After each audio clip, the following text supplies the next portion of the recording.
Hello, everyone. Welcome back. Long time no see. We've had a lot of stuff happen in the 2 months or so since I gave my Olympic predictions. The season's wrapped up, and now and I'm joined here by Beau Burroughs. Beau throws. Absolutely must follow page if you're a throws fan or a track and field fan in general, in my opinion, on Twitter, Instagram, all the above. And we're going to be giving our top 10 throwers of 2024 lists. Beau, how are you feeling about this list and then the year as a whole? Because it was a great year for throwing. Yeah, I mean, just bringing it down to 10 throwers this year, it was almost an impossibility. There's definitely going to be some people on the outside that should have been on it. I mean, I'll probably look at, the list tomorrow and go, oh my gosh, why did I not have them even in the top five? But it's just been that wild of a year with all-time performances, world records, just Olympic records. It's just men and women. It has been one of the best years in my life, in my short life, I guess you could say. But it's a tough list to narrow down. This was definitely a very hard task that we undertook for this list. And before we get into it, I'm just going to give some of my criteria so people watching along can kind of figure out what went into the rankings on my list. So the biggest thing I think is I do not view Olympics as the end all be all. Olympic performance is a big part of it, obviously, because that's the biggest stage that the sport has to offer. But a bad performance at the Olympics doesn't necessarily disqualify someone from being on this list, even ranking pretty highly on this list, in my opinion. Indoors is kind of tricky because you only have shot put indoors. So for shot putters, I kind of weighed indoors in ranking where they ended up, and we'll get into that maybe with some of my honorable mentions, the kind of the middle parts of my list.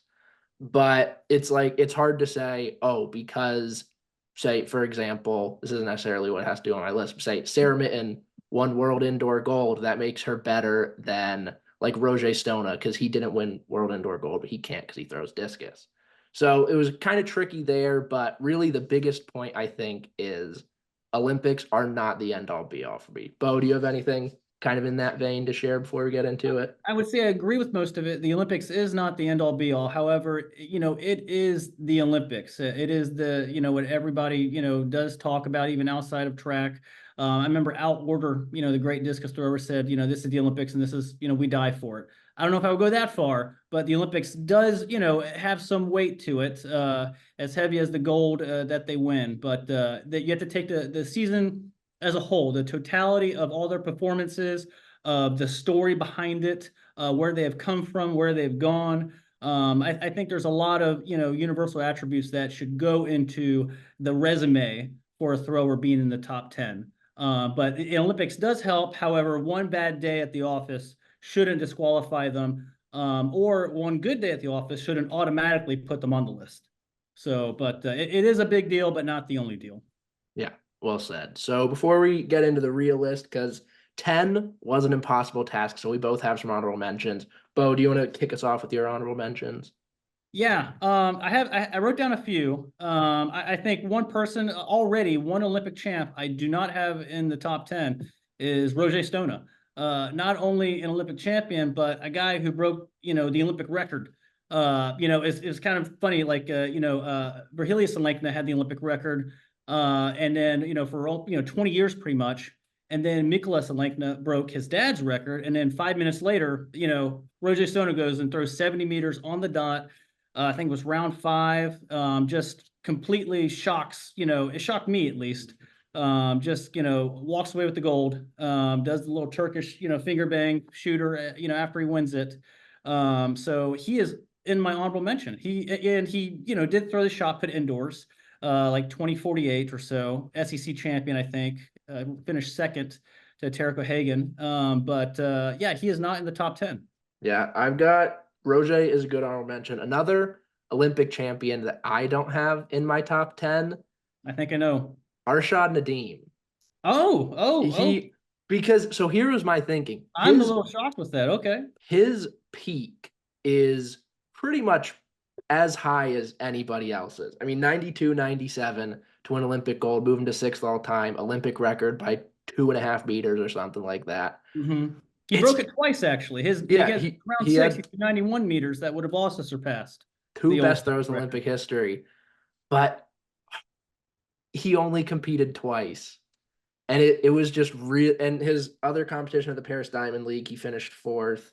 It was just really hard. I know there are, like, after the Olympics, there were some things that came out about how he was basically funding his trip to Paris entirely. So I know it might not be necessarily fair, because I know he's like competing internationally is a bit of a struggle for him. And this is what we've seen from him the last couple years, is he only really competes at global championships. Mhm. But I acknowledge that his peak was like absolutely crazy. It was just Yeah. really, really hard for me to put someone who only competed twice ahead of some of the other people I have on this list. Oh man, I wasn't expecting it. I had another Olympic champion off of my top 10. And I thought you were going to go with this one, but I have Yemisi Ogunleye off the list. Olympic champion in the women's shot put, also finished second at World Indoors, had several meets over 20 meters. I think she was ranked 2 or 3 in the world ranking. I can't, something like that. She's another Olympic champion I just have off the list. It was so tough. I know, talking about my list, I tried to have one athlete in every event, men's and women, and there were 2 kind of wild cards in my top 10. And I just don't, it hurts. This is one of those picks I might, wake up tomorrow, look back and go, oh my gosh, how did I leave off Yemisi? But that's another Olympic champ I had in my honorable mention. Yeah. Another one in my honorable mentions was I had Jaime Perez in there, because her season, Three.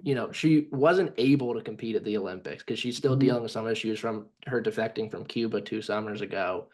But her season outside of the Olympics, where she wasn't able to compete, was really good. Obviously, you had the throw in Ramona, best throw in 35 years, probably the clean world record, 73.09. I won't And argue that. then, um, in other competitions, she only lost to people not named Valerie Allman Yeah. twice. One was in the Diamond League final, then one was in another Diamond League, I think, earlier on in the season. So she had a really good year, but because she didn't beat Val. I mean, nobody did. I'm No. sure we'll both talk about Val later on. Yeah. Um, She's in my top but 10. I will give yeah, that one. Valerie Allman yeah, is I in my think top. I think that's a pretty easy one. Yeah. Um, but her mark obviously is incredible, the one from Ramona. And it stinks to see that she wasn't in Paris, but because of that, it would just be hard to put her on the list ahead of some people that were in Paris. Yeah, she was another, one of my honorable mention. Agree with everything you say. I mean, you throw 73 meters. Even I get it was if you want to call it wind dated, it was a windy day. No one is doubting that. However, all the throwers throw in windy days, and there's a reason why no woman has thrown 73 meters in 35 years, because it is very far. And she put it together and was able to do it. And even in that series, she had another like 70 plus meter throw. And she's, the former world champion. Like, this is not like a person off the street who just caught she is a legit world class thrower. So, definitely want to give her props. Another athlete in my honorable mention, it could have been a top 10. I mean, this guy, I love watching him throw. I love the way he competes. Always shows up. Diamond Denny, Maddie Denny from Australia, wins a Diamond League, throws 69 meters at the Olympics, the farthest third place throw ever. Just, continues to get better, shows up when it counts. I mean, almost any other year he's winning the Olympics, but this is, just a crazy year in the discus. I was so happy to see him get the bronze, because this is his first major championship medal. He's been on the outside looking in so often, and he finally did it. And he's just, everything I see on social media, he's an easy guy to root for. Just a warm personality, great technique, coached by, Dale Stevenson, Tom Walsh's old coach. It's so, yeah, Matty Denny could have easily made the list, but he's in my honorable mention. Yeah, Denny's a great pick.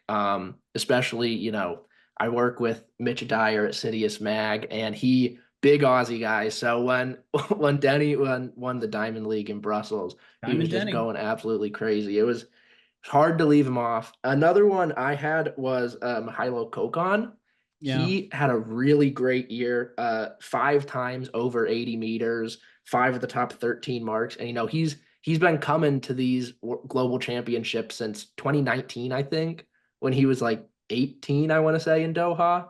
And he finally got that global medal with a bronze in the Olympics, got bronze at Euros as well. 5 to 13 best marks in the world this year. It was just a really, really solid season from him. And it's going to be, he's still really young, despite the Yeah. fact how long he's been on the scene, so to speak. And it's going to be really fun to watch him and Katzberg just keep going back and forth for the next like decade plus, hopefully. Yeah, I mean, it's, it's, he runs into, like all the golfers who were competing against Tiger Woods. Like, he may have been, amazing all-time golfer, but you got, Ethan Kasper going 84 meter, like just silly marks. But yeah, he definitely, he's, how old is, he's barely, just over 20. I think So Kokon might be 23 now. 23, yeah, he's a baby. Like, they're Yeah. seniors in college. Roger Stone is 25 and was at Arkansas, like, competed indoors. So yeah, just a baby in the throwing world. So can't, disagree with that one. Yeah. All right. We ready to get into these top I 10s think now? so. I could keep going. I mean, there's other throwers, but it's just, let's just get into the meat of it. Let's just kick it off. All right. So I'm going to start with my number 10. I have Yan Ziyi of China here, the 16-year-old javelin thrower. Okay. So here's the thing. She, this year, was the world U20 champ as a 16-year-old. At 15 years old, about a month before she turned 16, she became the first U20 javelin thrower in women's history to break the 64-meter barrier. I think 64.28 was her first mark. And she did that as a 15-year-old. And she wasn't able to compete in Paris because throwers under the age of 18 can't compete in the Olympics.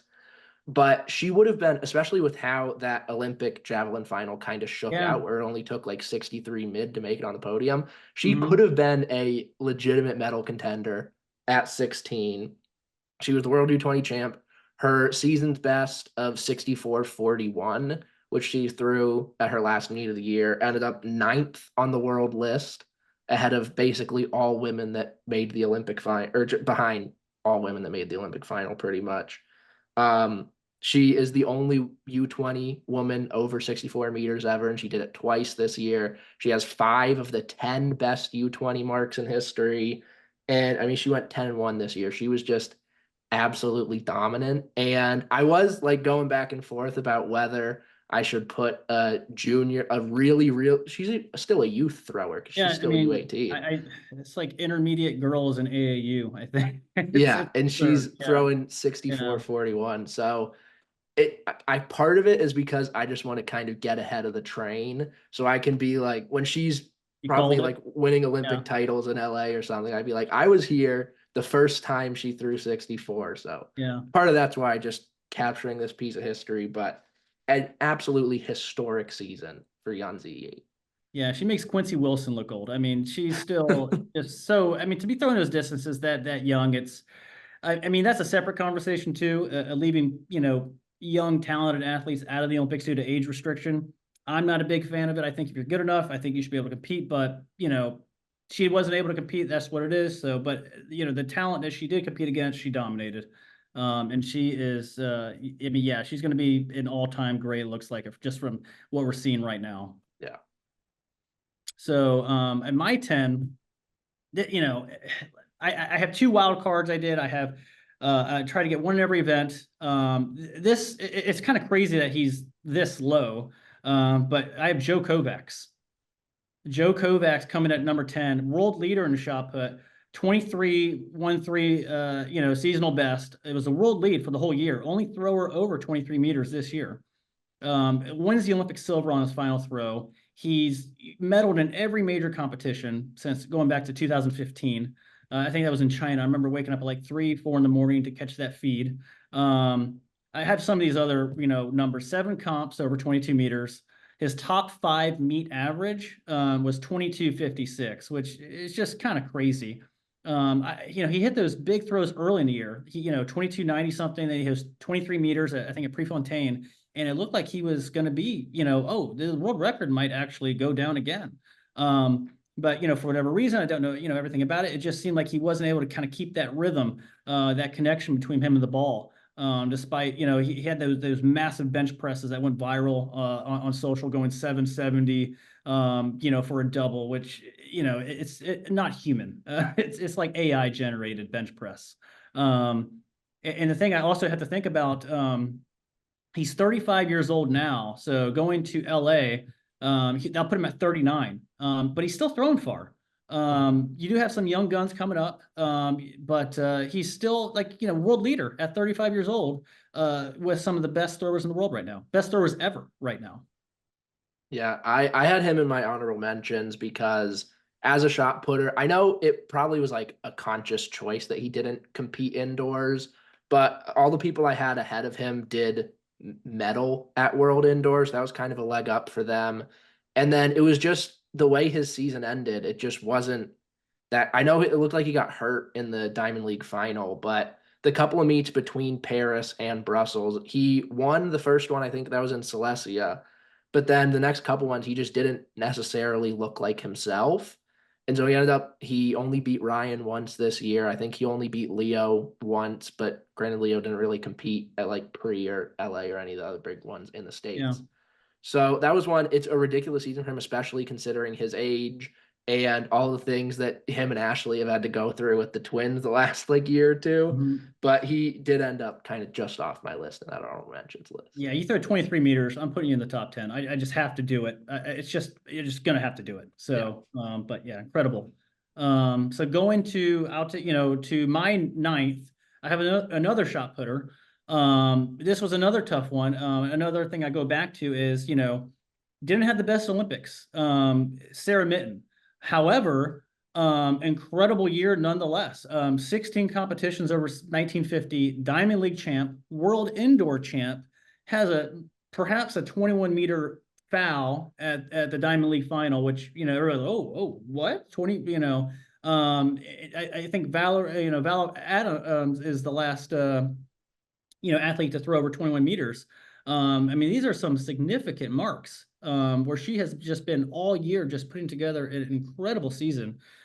She competed, I think I had it 21 times this year, just nonstop competed, just a workhorse, and didn't really have a lot of deviation. I mean, she was from the start, she was, at 20 meters pretty much, 6 competitions over 20 meters.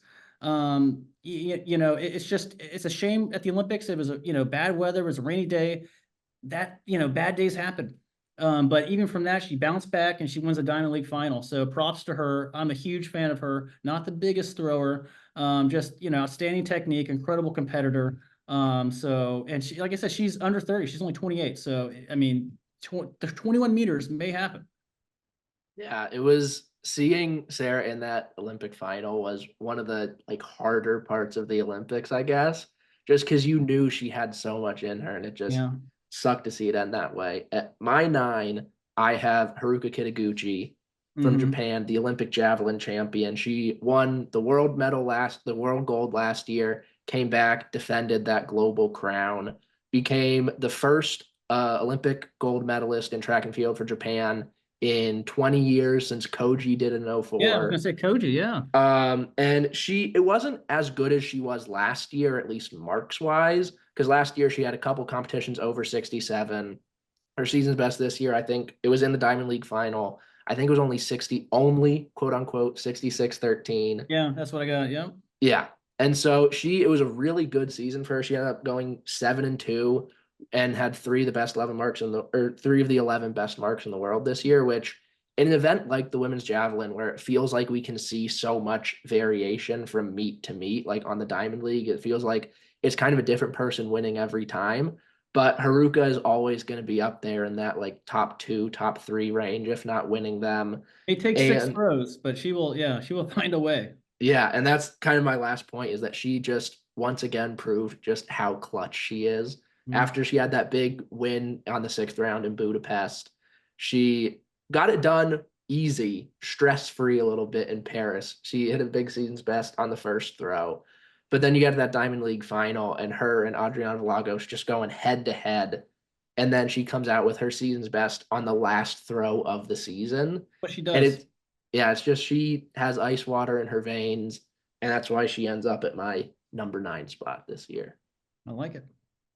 Then moving on to my number 8, this is where I have Sarah Mitten. Mhm. So world indoor champion, we touched on the not so great day at the Olympics, but outside of that, she was just so good this year. Like you said, 6 meets over 20, 3 meets over 22 or 2020, I should say, 2020. Mhm. Her 2068 season's best from May is the 10th best mark this century, or 10th best. She's number 10 on the list this century. It's not Yeah. the 10th best. This millennium. Yeah. Yeah. And then she had 5 of the 9 best throws in the world, 6 of the best 11. She was just on it all year, except for the one day when I guess she needed to be on it most.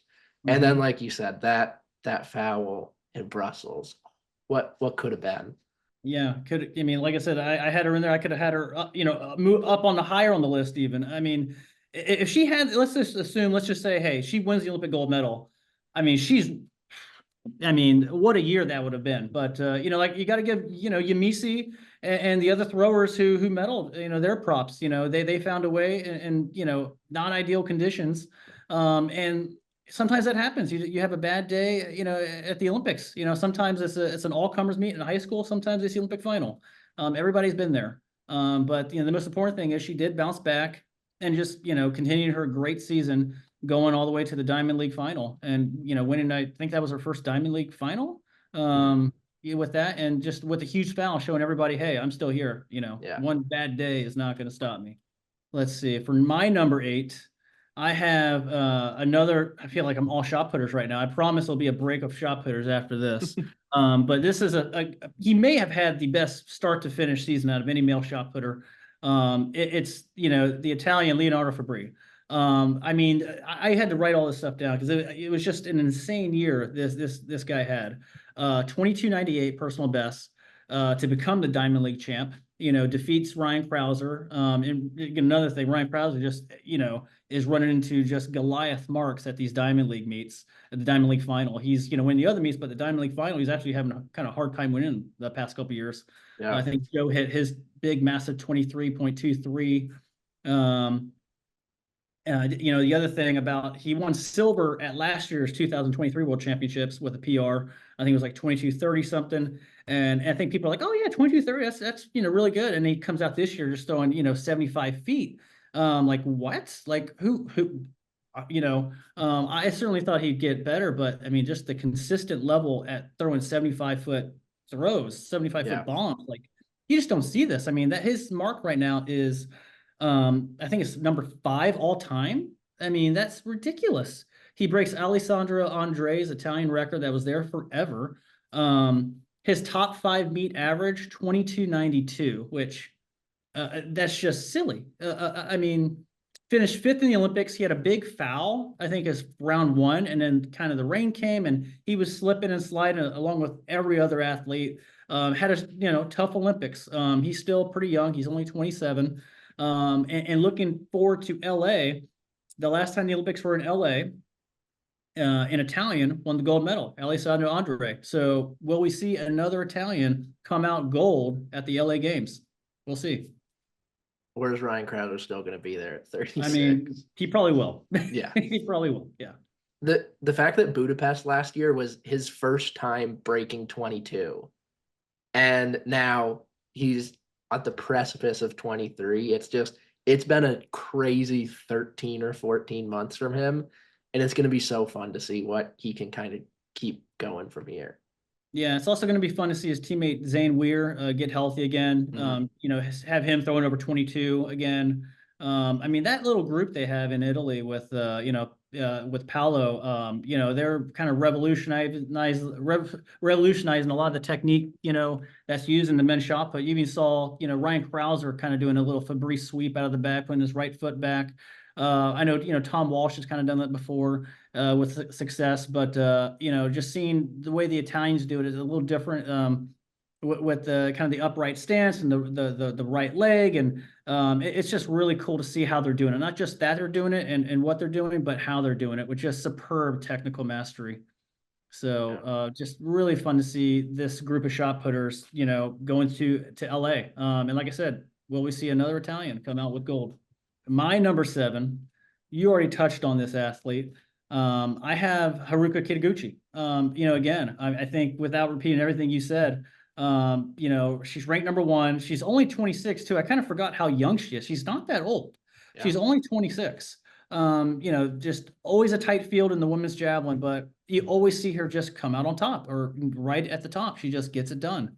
Her was it back-to-back Diamond League champs. So the past 2 years, she's won every major comp: Diamond League, World Championship, Olympic title, and now another Diamond League title. I mean, she has established herself. I kind of was writing this, how I would describe Haruka Kitaguchi. She is the world's premier female javelin thrower right now. Yeah. Period. If people had to come down from outer space and said, send us your best female javelin thrower, I'm sending Haruka Kitaguchi. So I mean, I don't think there's anything else I can say about her. And I also realized doing some more research, she's a 14-meter shot putter back in her day. So because of that shot put history, I'm going to also move Haruka up on the list. Oh, Even though it's only 14 meters, that's still a respectable mark. yeah. But Haruka Kitaguchi at my number 7. Yeah, I think this is kind of the right range for Haruka because it was a really good year, but there were just with I think it's a testament to how good the rest of the throws were this year that we have this kind of a season out of someone, and it's 9 on my list and 7 Yeah, on yours. it was almost a perfect season for her. Yeah. In a lot of ways. So Yeah. I'm gonna be honest, you have convinced me to do a last minute audible on my list. oh no, And so I'm moving this person down one spot. So at my 7, I okay. have Yumisi Ogunleye. Wow. Okay. So world indoor silver, Olympic champion, European bronze. It's not really a fair comparison because she has indoors and she's European, but she is the only person on my list with 3 major medals this year. And her record was 4-11, I think it was. So it's not like she was absolutely lighting the world on fire, but she brought it when it mattered most. She had 2 competitions over 20 meters, and that was World Indoors, where she threw 2019, and then 20 meters on the dot to win the Olympic title. Which what a And throw that was. That may have been one of my top moments of the final throw in the rain. Just puts it together. Horrible for Maddie from New Zealand. You just have to feel a little bit for that, but on the equally you have to feel excited for UBC. Just incredible. Yeah, and everything you see in interviews and stuff and hear from people who talk to her about Yumisi is that she's just like the best person ever. Like her singing her gospel songs at the Olympic press conference or whatever she did, that was awesome. Yeah. And a good voice too. Not bad, Yumisi. Yeah. I'm not letting how good of a person she seems influence my rankings, but I just feel like that should be noted. But she still had a really good year. I mean, it's not like she was necessarily winning a ton of Diamond Leagues, but it's not like she was just performing super poorly either. 6 meets over 1950, which is some really solid throwing. And then you do need to reward winning the big ones to some extent. And she did better at that than any other women's shot putter in the world this year. And she's only going to get better and better. She's still, I mean, she's early 20s, I want to say, maybe mid 20s, around there. I remember when she broke 1930 or 1940 at one of the meets previous year, last year or so, and it's like, oh, that's a big mark. And then this year she comes out, she's throwing 20 meters, just more consistently, more belief in herself, amazing technique. So just have to, she's another person like at 21 meters, like she may be an athlete to do that. Break 21 meters. There's a few women shot putters that had that potential, and she is one of them. So yeah, like I said, German throwing is coming back. Watch out with the rotation, nonetheless. No more German gliders. We're going full rotation. So yeah, Yumisi was barely cracking 18 in like 2022, and now her PB is 2019, and she's an Olympic champion. It's just been such a crazy rise for her, and then. Now my number 6. This is one I just swapped. My number 6 is now Leonardo Fabri. He competed 25 times this year. Wow. And over 25 meets, his average mark was still 22:13 across all 25 meets. I don't know if that's the most distance anyone's ever thrown a shot put cumulative in one season, but it feels like it's got to be up there. He was out there like every weekend just competing so well. He had that 11 meet win streak at the start of the outdoor season up until the Olympics. He threw at least 2290 on 4 occasions, which only him and then Ryan Krauser in 21 and 23 have done that.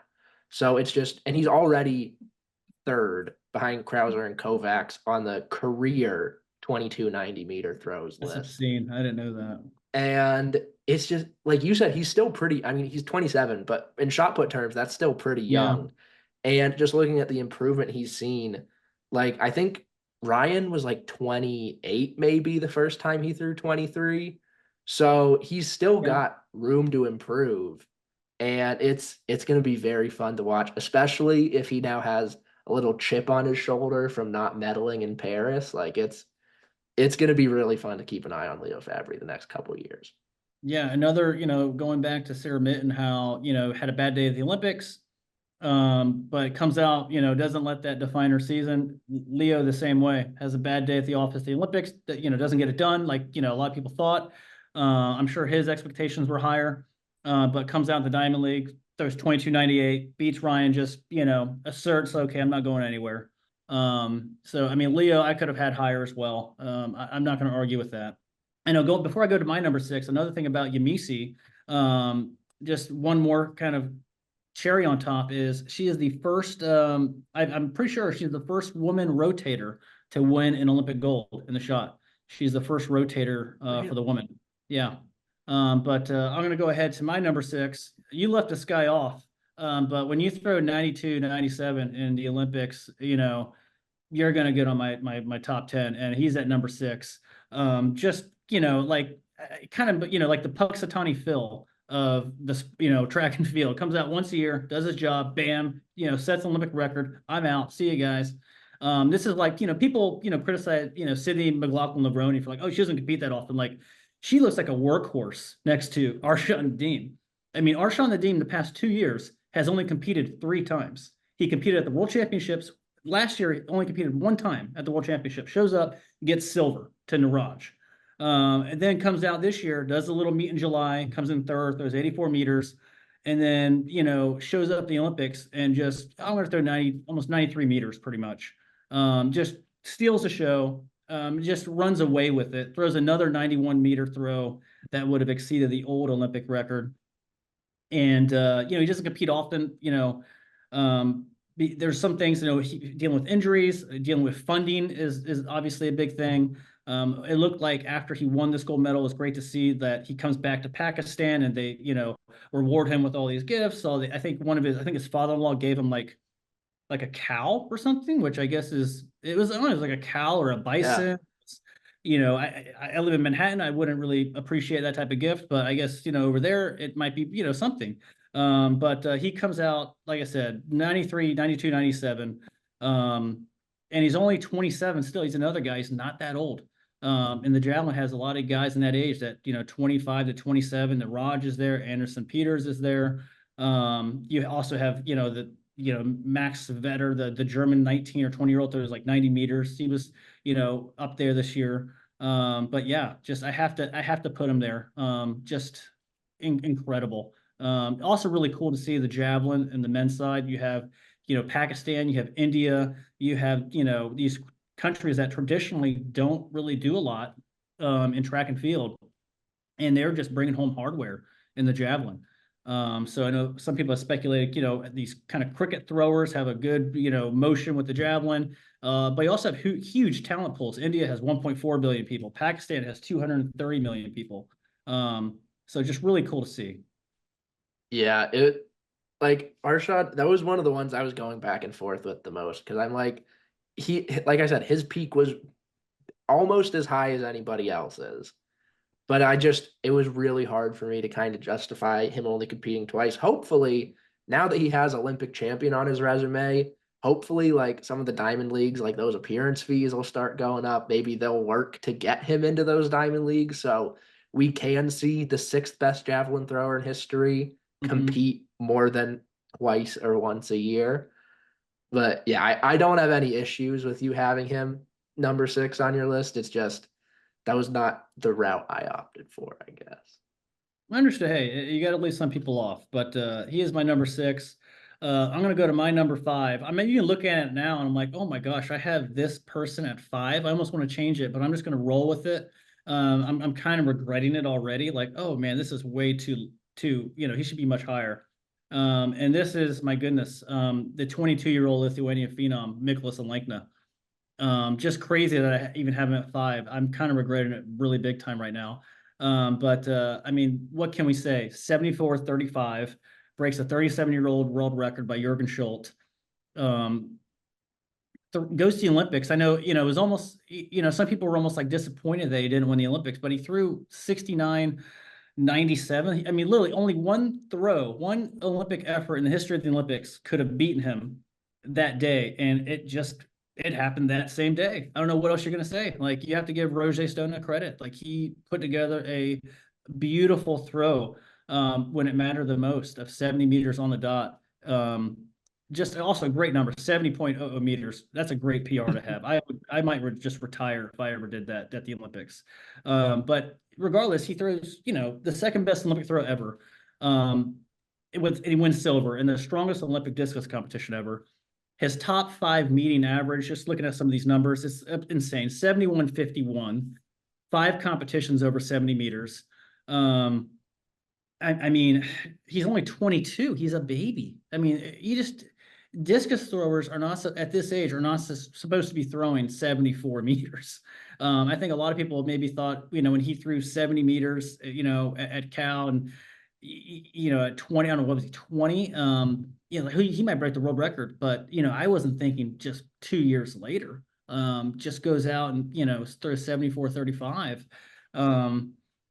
Just an incredible year. Even just taking out the Olympics as a whole, I mean, I'm looking at number five. That was such a big world record too. I remember growing up myself and seeing, how do you throw 74 meters? That's not possible. And sure enough, nobody, his dad was basically the closest guy to get to it. Yeah. And even that was like, oh, no one's going to get that. But yeah, it was, his daddy's little boy, Mikolas, grows up with the lighter blonde hair, a little smaller than daddy, but, is able to put a little more power on it. So I have him at my number five. I also have Miklas Lekna at my number five spot. I mean, yeah, so Olympic silver, European bronze, got the world record. He had 6 of the 10 best marks on the year. And I think I remember his opener, like a week before he went to Ramona, he threw 71-39 at Cal. He did. For some reason that doesn't show up. Yeah, I don't know what the issue was with that meet, but I count that always. I'm like, I did too. know I that counted that happened. as well. Yeah. I saw it on video. It counts. That's my opinion. Yeah. And then he goes to Ramona, and his series, I will never forget watching this live. His series 72-21, 70-32, 72-89, 70-51, 74-35, 70-50. Greatest series ever. I remember the first throw I was watching the live stream, and he looked disappointed, like he missed it, like, oh, he's doing these little things that throwers do, and they kind of miss a throw, and I think Kara Winger is calling the marks out. 72. What? I'm sorry, you said 72 meters. Like, you missed it. Goes 72 meters. Just obscene. But and then when you saw that, you're like, okay, the world record's going down today. This is going down. Yeah, and he, like, the only knock is that he didn't win in Paris or in Rome at Europeans. Yeah. But when you look at his consistency just from a marks perspective, his worst mark on the year was 67-48. I'm pretty sure that was from the finals at European Championships. There were 17 men in the world that threw at least 67-48 this year. So his worst throw is better than everyone else, but 17. And the next best worst mark is Christian Chet 64-64. So his worst mark was 3 meters better than anybody else's worst mark. He was just so consistent, and it is like, he's been at 3 global championships now. And it's like, oh, he hasn't won gold yet, but he's still 22. So he's still probably got like 8. I mean, they're trying to make world champs like every year now, or who knows what's going to happen with the world ultimate champs. But he's probably got at least like 10 more global championships in his future. So I have a feeling he's not going to have a zero in that column very much longer. No, you look at the throws that beat him. You got the Olympic record, and I know the year before Daniel Stahl goes and throws the World Championship meet record. I mean, these are some big throws that he's just the day of just you got to give credit. Like this year, win silver. Like it's hard to even fault him. Like he had a great day. And you should that's something you should be able to hang your head on or your hat on. I mean that you throw 60 basically 70 meters, break the Olympic record. That's a good day. Um, so yeah, just he could have easily been four. But I Yeah. have my number five.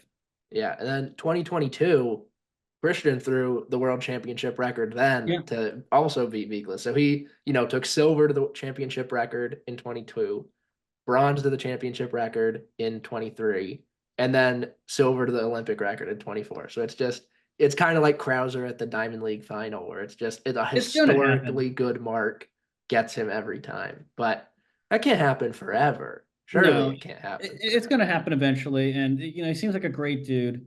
Yeah. So I'm rooting for him. I mean, it just enjoy the ride. I'm looking forward to see what he does in the future.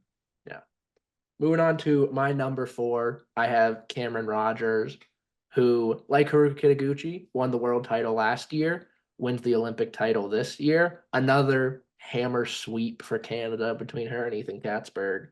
And it wasn't anything too crazy from her this year, but it's just she's at the same historic level she has been the last 2 years now, where she had three of the seven best marks in the world. She went 6-1. She competed a lot less actually than it felt like she did, I guess. Like when I was going back and making this list, I'm like, she really only competed 7 times this year. Yeah, But she was just dominant. And the sentence I used to describe it was she was consistent in an event that was kind of defined by inconsistency this year. When you look at Janae and Brooke not even making Team USA, Deanna, did she finish like ninth, I think, in Paris?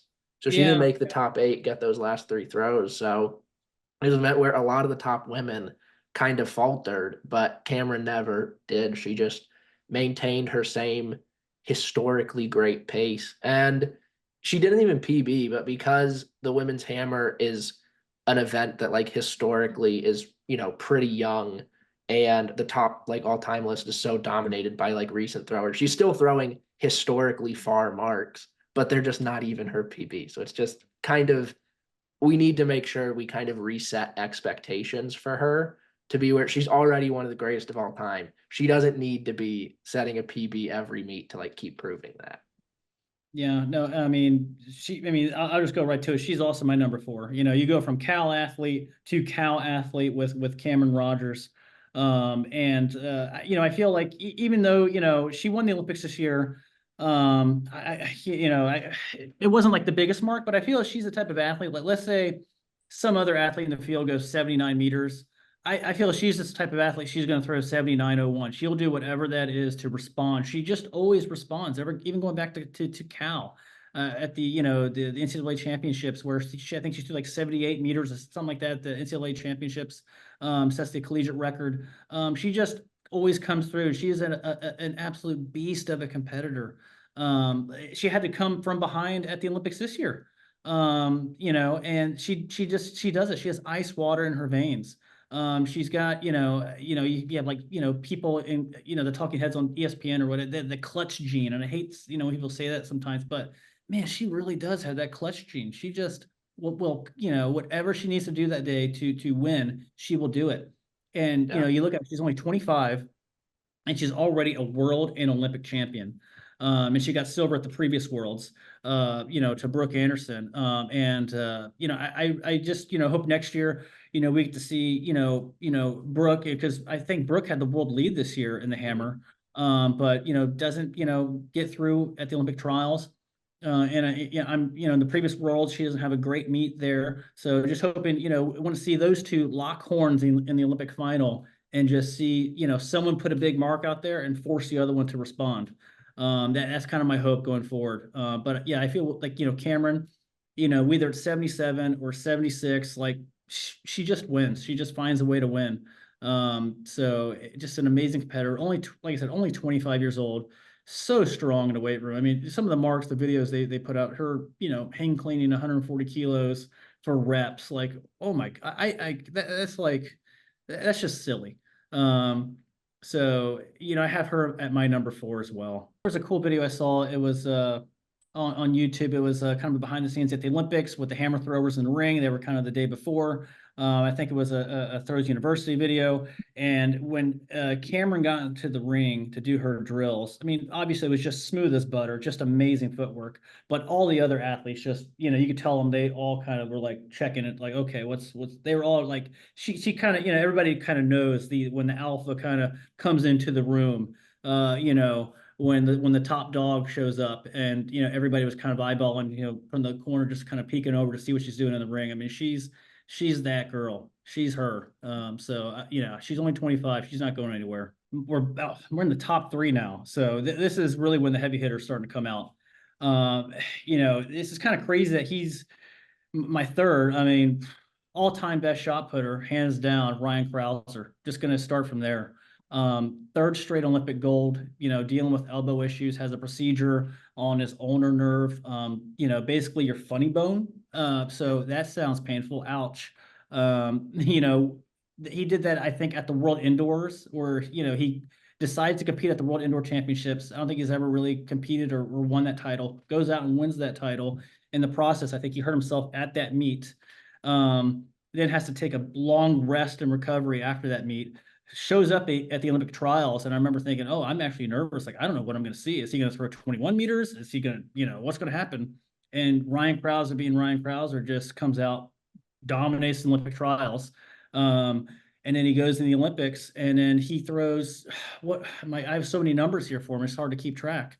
I don't even think I have his Olympic mark here, but It was 2290, I think. 2290, like, Yeah. over 75 feet. Second farthest Olympic mark ever, only to himself, from Tokyo, where he went 2330, which you look at these numbers, 2330 in the Olympic final, that's just bonkers. That's not real. And then, he's 31 years old right now. He'll be 35 in LA. I think for sure he's already said it, that's a big goal of his, to win 4 straight, kind of, pull the out order off, I guess you want to call it. First person to win 4 straight golds in a single event. But just an incredible year. Like I said, only 31, 7 comps over 2250, 11 competitions over 22 meters.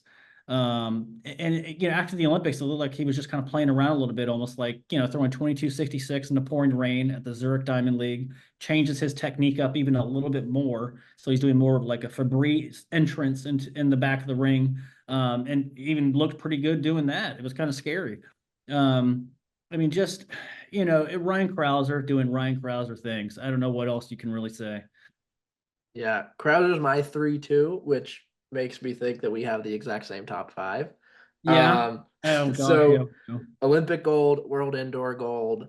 And I don't know how much I necessarily put stock into like an indoor world record or whatever in the shot put, but Well, now it's not even the same. It's just, it's all yeah. merged together. It's short track, short field. I don't know if that's even a thing. Yeah. Yeah. So if we do separate by specifically indoor marks, he had the 2nd and 3rd best indoor marks of all time, behind only his world record from 2022, I believe it is.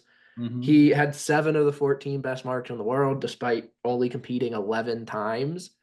Across those 11 meets, he was 8 and 3. His average was 22.62. Which, Fabry competed 25 times. His average was 22.13. Kovacs competed 10 times. So he competed 1 time less than Ryan. His average was 22.04, despite having the world lead and that Mm-hmm. 2020 or Came out hot. 22.93 from LA. And then Peyton Arderdahl, who's kind of that 4th best shot putter all year. Not necessarily an honorable mention, but just a ridiculous year from him and his improvement Yeah. that we saw. Huge fan of the P. I'm on the P train all the way. Oh yeah. But he averaged 21.97. So it's like 3 of the best shot putters in history all had really, really good years. And it's just the GOAT still comes out on top. And I was in that same boat as you heading into the trials. I wasn't scared about him like not getting top 3 or anything.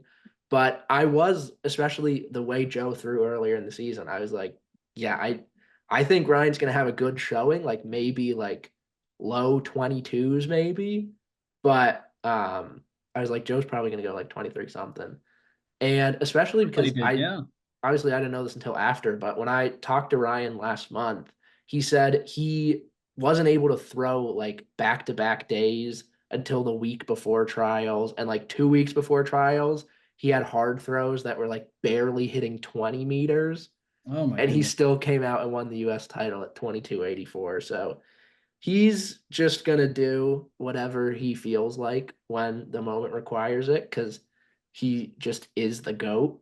And now he's taking that into his American Shot Put League endeavor, which is an incredibly exciting thing to hear about. So yeah, little he didn't break 23 this year, so Which is crazy, yeah. bit of a down year for him, And I down guess, year, yeah. given the injuries too. But yeah, he's the greatest of all time.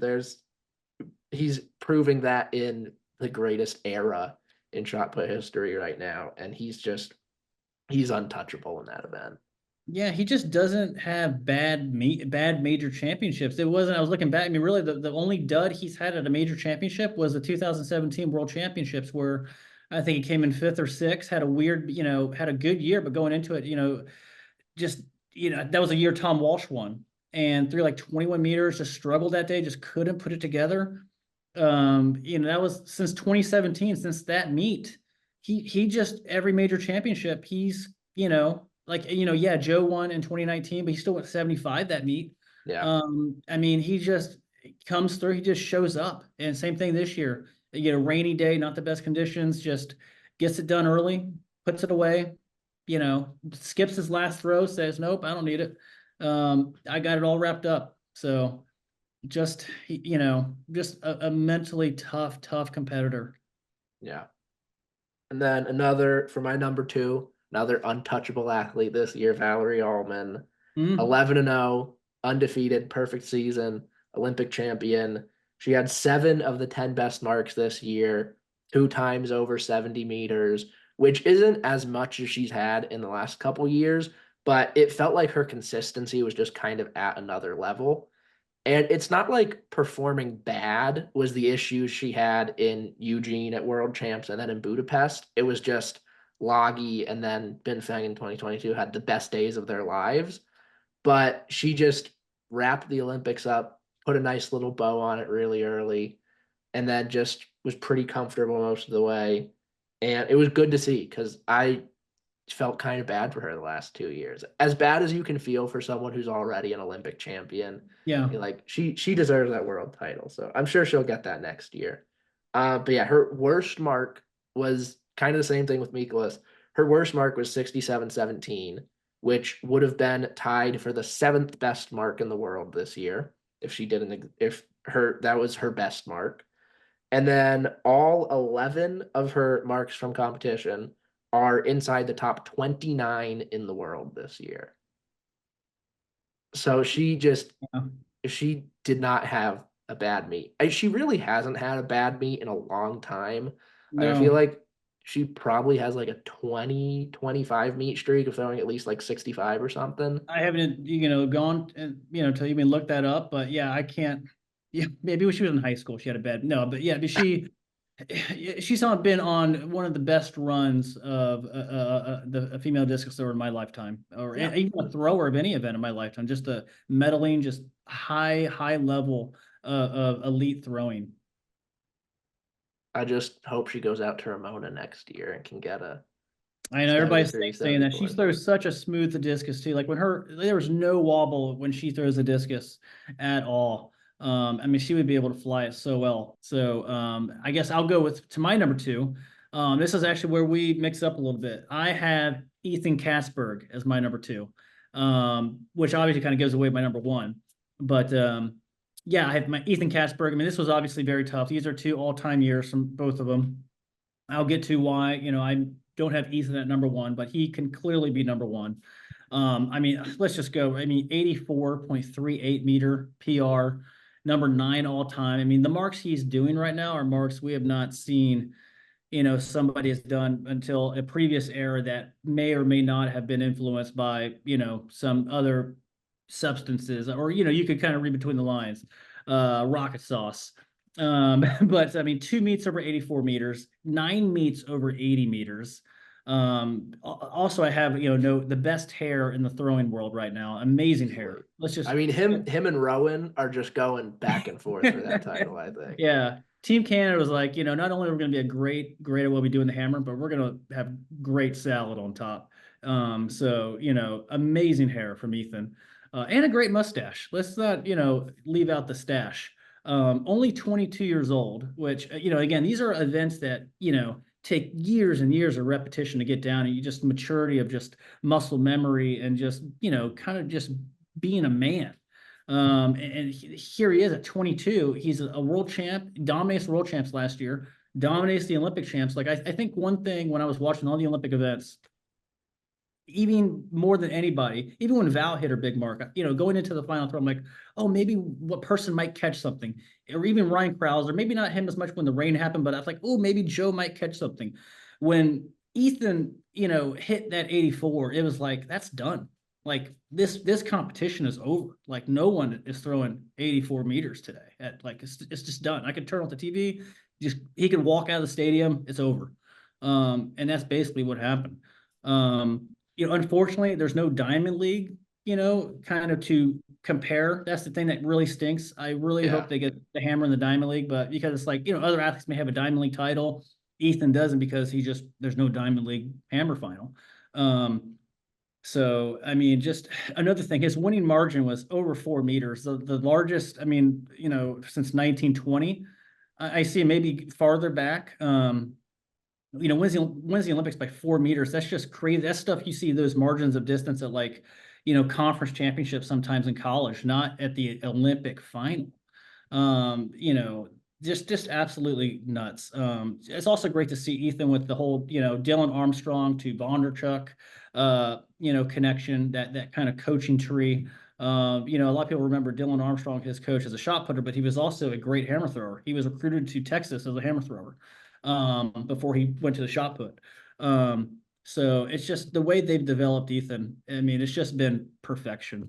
So I have Ethan as my number 2. My number 1, obviously I've left it all out, is Valerie Allman. Just, in a word of a season, just perfection. Just, 11-0, goes undefeated, never really challenged, I feel, throughout the whole year, 70, 89 seasonal best.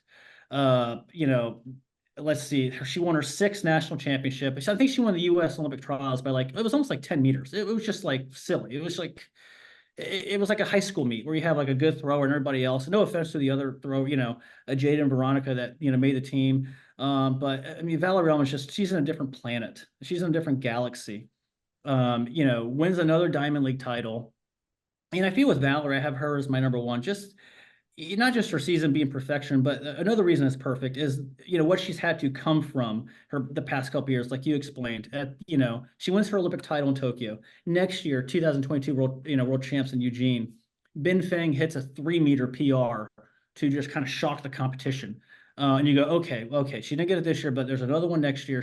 Let's see what happens there. She goes to Budapest. She throws 69 meters, which wins almost, every major championship. And then instead of losing to a person hitting a 3-meter PR, she loses to a person who hits a 4-meter PR in Lagi, which is it's just unheard of. And so she has 2 years, like, gets kind of upset, if you even want to use that word, and just comes this year in just the best shape of her life, even without the PR, but just, top 5 meeting average, 70.17 meters. 7 of the top 10 2024 world marks. Her 13-meter average, her whole meet average, was 68.87 meters. That was like her average. It's almost basically 69 meters. Yeah. Like, what else can you say? I mean, just the Olympic throw she won with, 69.50, was the farthest throw at the Olympics in 28 years. Just a perfect, redemption, just a perfect season. And that's why I have Valerie Allman as my number 1. Yeah, that I really can't argue with that because it's hard to argue with someone who went completely undefeated. But Katzberg went like as close as you can get to being undefeated without actually going undefeated. He finished third in his last meet of the year, but his season was just so absurdly dominant. Like he touched on the margin of victory at the Olympics, and then he only had I think two legal throws in that Olympic series, but his fouls that day were huge sector fouls, and I was just I just wish he would have gotten one of them inside because it could have been like an 84-meter like ancillary mark or something, which just would have been unheard of. And I do like it's kind of tough to compare because Katzberg, one of the big selling points is he's now ninth on the all-time list, but it's a lot harder to move up like the women's discus and shot put rankings than it is for the men just because it's so heavily loaded Eastern European from the 80s and 90s.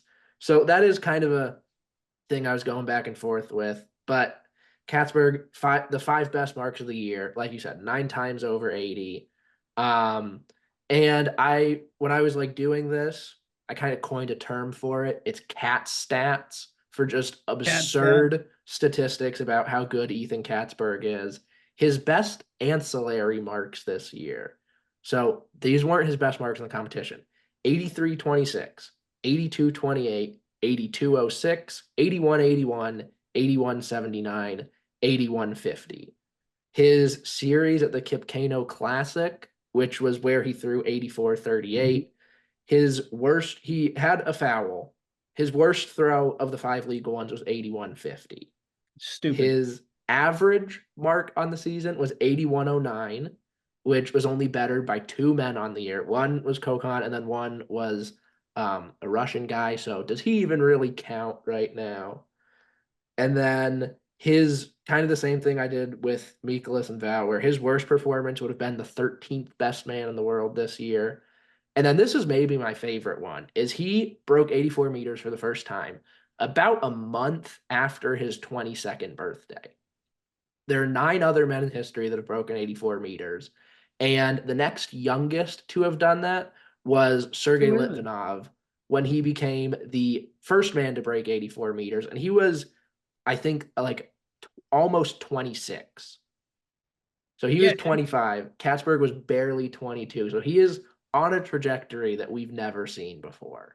yeah. You just don't see people that age throwing this far. I mean, that's simple. I mean, he is. There are some juniors in college that are older than him. Some sophomores in college might be older than him. It's kind of just crazy to even think about that he's that young and that good. Yeah, it was just a historically dominant year. And it was really hard for me to put anyone. I mean, his opener was that 84-38. So it's like he Yeah. just came out of the gates so hard and then kept it up all the way throughout the rest of the year. I appreciate what Val's done very much. She's ridiculously good, but I just couldn't quite put her over Ethan this year. Yeah, I mean, my American bias will leave Valerie at number one, but Yeah, you know, Canada is a neighbor. I'm okay with having Ethan as your number one. yeah. And then a little bit of now that we're through our top 10, a little bit of a wild card I'm gonna throw at Okay. you here. Who is someone either on the list or not on the list that you think is going to move up the most next year? So who's someone you think maybe we didn't talk about in our honorable mentions or on the list, I guess, Oh that man. has a chance at moving into this top 10 next year? Well, I mean, I know Chase Jackson isn't on the list, Yeah. but I mean, for sure. I mean, a few meets here or there. You talk about a person who might be the first one of that group of women over 21 meters. I mean, if it's Chase, I wouldn't be shocked at all. No. She's dealt with some, I guess, technical things she was dealing with, but yeah, I expect her to kind of put it together, and I think Chase. And Yamisi's kind of scary. Yamisi is, just she's young, she's still figuring out her technique. She's a superb athlete and she's a great competitor. So I mean, I'm excited about the women's shot put, personally. Yeah. For me, I think one of them is going to be Adriana Vlagos, the Yeah. javelin thrower from Serbia. She just had such a good year this year. but she had like her worst day of the year. It's on the day of Olympic qualifying. She finished, I think, half a meter out of making it to the final. But she's 20. She was Yeah, she's honestly a baby. She's still a baby. Yeah. right up there with Haruka for the most consistent javelin thrower in the world this year on the women's side. She had, I think, 4 of the 10 best marks on the year.